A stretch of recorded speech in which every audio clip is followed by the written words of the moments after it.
শেখ হাসিনার ফেসিস্ট শাসনের পেছনে কি শুধু আওয়ামী লীগ তাই? না, বিশ্লেষকরা বলছেন জাতীয় পার্টিও এই ফেসিবাদের এক বড় দোসর। 3টি বিতর্কিত নির্বাচনে অংশগ্রহণ করে জাতীয় পার্টি শেখ হাসিনাকে দিয়েছে গণতান্ত্রিক মুখোশ। সরকারেও ছিল, আবার বিরোধিতাও করত। এমন অভিনয় আগে কখনো দেখেছেন? 3টি নির্বাচনে 2014, 2018, 2024 জাতীয় পার্টি এমন একটি ভূমিকা পালন করেছে যা না থাকলে হয়তো শেখ হাসিনার একদলীয় শাসন টিকত না।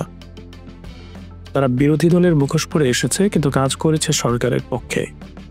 2014 সালের 5 জানুয়ারির নির্বাচন, এটাই ছিল আওয়ামী লীগের সবচেয়ে বড় সংকট।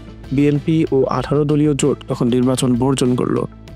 জাতীয় ও আন্তর্জাতিক পর্যায়ে নির্বাচন নিয়ে তৈরি হলো বিতর্ক। এরশাদ নিজেও তখন বলেছিলেন, আমি ভোটে যাব না। কিন্তু কি ঘটল? রাতারাতি তাকে তুলে দেওয়া হলো সিএমএইচে। গোয়েন্দা সংস্থার অতিথি হয়ে গেলেন তিনি। আর তখনই জাতীয় পার্টির রাশ চলে গেল শেখ হাসিনার হাতে।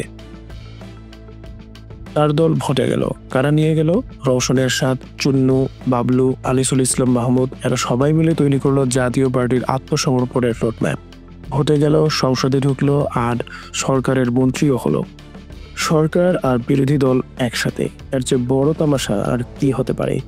জাতীয় পার্টি শুধু ভোট দিয়ে বৈধতা দেয়নি, বরং শেখ হাসিনার একদলীয় শাসনের প্রধান এলাই হিসেবে কাজ করেছে। তাদের ভূমিকা ছিল সংসদে আওয়াজ তুলবে না, সরকারের বিরুদ্ধে আন্দোলনে নামবে না, আর প্রতিটি নির্যাতন ও দমন নীতির সময় চুপ করে থাকবে। আর বিনিময়ে কি পেয়েছে? মনসুক্ত অর্থ, প্রোটোকল আর দুর্নীতির লাইসেন্স। জাতীয় পার্টি হয়ে উঠেছে সুবিধাভোগীদের একটি ব্যবসায়ী ক্লাব, যেখানে আদর্শের চেয়ে লোভ বড়।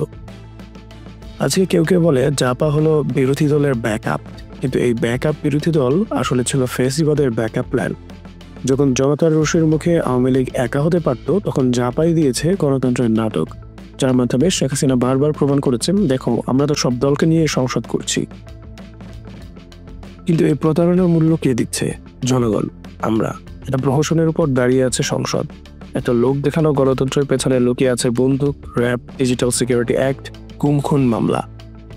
এখন প্রশ্ন হলো, এতদিন যারা আওয়ামী লীগের ফেসিবাদকে রক্ষা করেছে তারা কি দায় মুক্তি পাবে? জাতীয় পার্টিকে কি জবাবদিহিতার আওতায় আনতে হবে না? কেন তারা জনগণকে বারবার ধোঁকা দিয়েছে? কেন তারা স্বেচ্ছায় একনায়কতন্ত্রকে বৈধতা দিয়েছে? এটা কোনো সাধারণ রাজনৈতিক ভুল নয়, বরং এটা ছিল গণতন্ত্রের বিরুদ্ধে ষড়যন্ত্র। তাই এখন সময় এসেছে প্রশ্ন তোলার, জাতীয় পার্টির রাজনীতি কি নিষিদ্ধ হওয়া উচিত নয়, নাকি আবারও ফিরে আসবে নতুন চেহারায়, নতুন মুখোশ পরে, আবারও ক্ষমতার হোটেলে চ্যাটিল করতে? আপনার কি মনে হয়? জানাতে ভুলবেন না, কারণ ইতিহাসের এই অধ্যায়ে নীরব থাকা মানে অপরাধের অংশীদার হওয়া।